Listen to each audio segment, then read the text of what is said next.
Two players are playing table tennis. Player A hits a ball at a height of 0.24 meters above the edge of the table. The initial speed of the ball is 12 meters per second. It is horizontal. The ball bounces and then reaches a peak height of 0.18 meters above the table with a horizontal speed of 10.5. We need to figure out the kinetic energy of the ball immediately after the bounce. So now the question is saying the ball bounces and then reaches a peak height of 0.18 meters. So let us complete the diagram. After the bounce, let's say the ball reaches this point. So imagine this is the highest point of the ball after the bounce. It is saying that the peak height is 0.18 meters. So let us label that. The height of the point above the ground is 0.18 meters. And then they say the horizontal speed of 10.5 meters per second. So the ball bounces, and at the peak height, the velocity, the horizontal speed is 10.5 meters per second.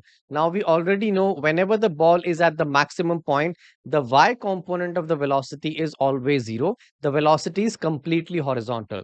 And that is why at that point, if I draw a tangent, that tangent will be completely horizontal. And that velocity is given to us as 10.5 meters per second. Now the question is, find the kinetic energy of the ball immediately after the bounce. Now, some students make this mistake. So, kinetic energy is, of course, half mv square, right? But the speed, you cannot take the speed as 10.5 because 10.5 is the velocity at the peak height.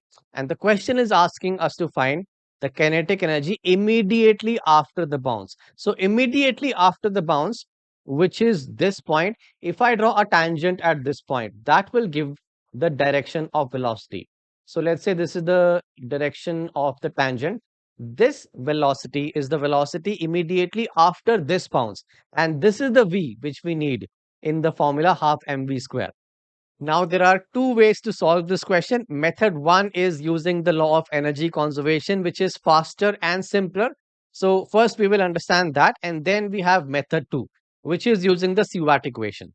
So, if a student doesn't know energy conservation at this point, he or she can stick to the method two. So, here we go. Let's start with method one, which is energy conservation. So, now if I label the 2 points, so this point, which is the bounce point, let us label this as point A. And at the highest point, let's call that point as B. So according to the law of energy conservation, the total energy at A should be equal to the total energy at B. So let us write EA, total energy at A, is equal to total energy at B. But total energy is a combination of kinetic energy as well as potential energy. So we will write that for point B as well. So this is called the law of mechanical energy conservation. So mechanical energy, if you remember, that's a sum of kinetic energy as well as potential energy. So this is kinetic energy at B.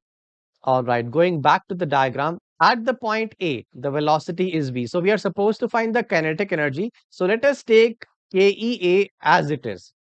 Kinetic energy at A plus what is the potential energy at A? We know the formula of potential energy is mgh, but the point A is on the ground, so we will take height as 0. So potential energy at the point A will be equal to 0.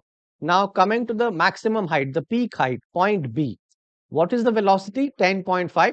So we can use half mv square, half m into 10.5 squared plus B was having a height of 0.18 meters. That is the height h. So we can use mgh. So let's write down mg into the height was 0.18 meters. The mass of the ball is 2.7 grams. So it is important for us to convert that into kilograms. So let's write down the final expression. Kinetic energy at the point A will be equal to, on the right hand side, we'll write half. Mass is 2.7 grams. So we will convert that into kilograms multiplied by 10.5 squared plus mgh. So again 2.7 into 10 to the power minus 3. G is 9.8 and the height is 0.18 meters.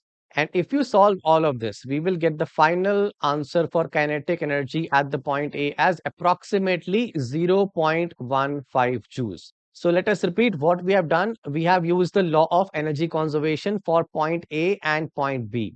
Now, since the question was a two marker, that is why I started with method one, because this is the fastest and the easiest way to solve this question.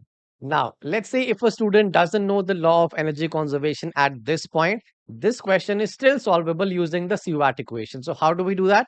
Back to the question, we were supposed to find the kinetic energy of the ball immediately after the bounce, which means this tangent which we had drawn earlier, this velocity, if we can figure out, so then we will do half mv square. So how do we find this velocity using CUAT equation? Step one, let us break the velocity v into two components, the horizontal as well as the y component. So let's say if I draw a horizontal line, this will be the x component of the velocity, and then let's say this is Vy, this will be the y component of velocity. So our job is to find Vx and Vy, and then we will use the Pythagoras theorem to find out the velocity. Now, if you recall in the projectile motion questions, whenever the air resistance is negligible. So see, in the question itself, they have said air resistance is negligible. So whenever air effects are to be discarded, then the horizontal component of velocity always stays the same.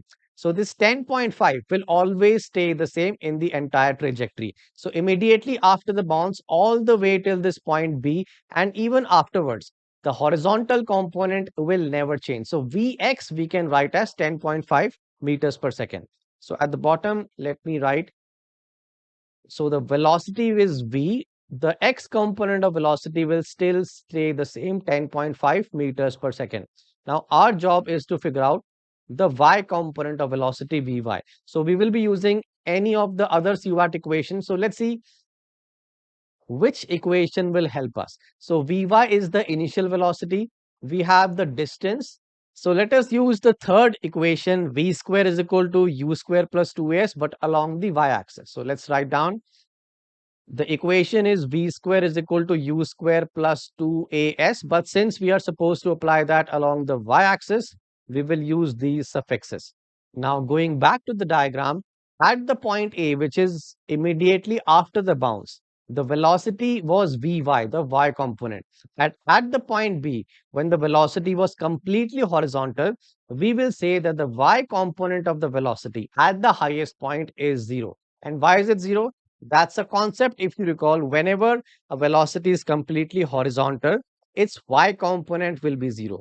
And vice versa as well. Example, if a velocity is completely vertical, then its x component will be 0. So in this case, at the highest point B, velocity was completely horizontal, so the y component is 0. So Vy we will take as 0 at the highest point. So let's write that down. So final velocity we will take as 0. Initial velocity we are supposed to find. And incidentally, in this question, initial velocity is Vy only. So let us write Vy instead of Uy. We'll write Vy square plus 2. Acceleration along the y-axis is negative 9.8. And the distance, if I go back to the diagram, this is your SY, displacement along the y direction, which is 0.18 meters. So we'll write 0.18. And now if we simplify this, we will get Vy squared as 3.528. Now there is no need to square root this expression. There is a reason, because we are supposed to find the overall velocity V. And how do we do that? Using the Pythagoras theorem. So we will write V is equal to square root of Vx square plus Vy square.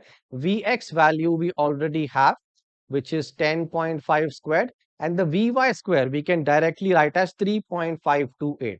So 3.528.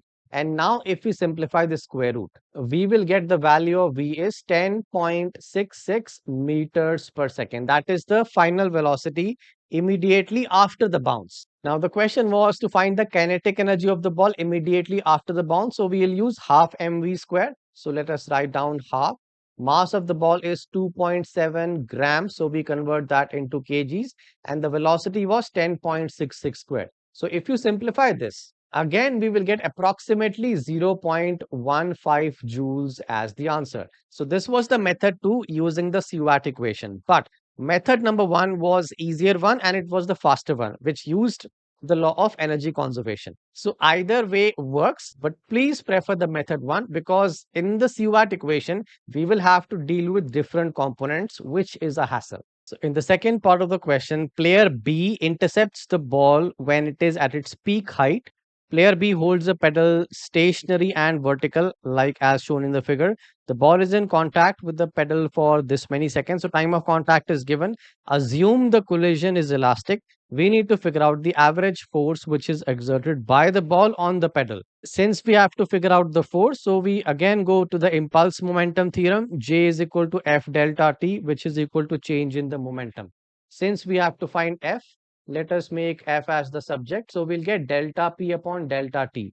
Now delta T is the time of contact, which is given as 0.01 seconds.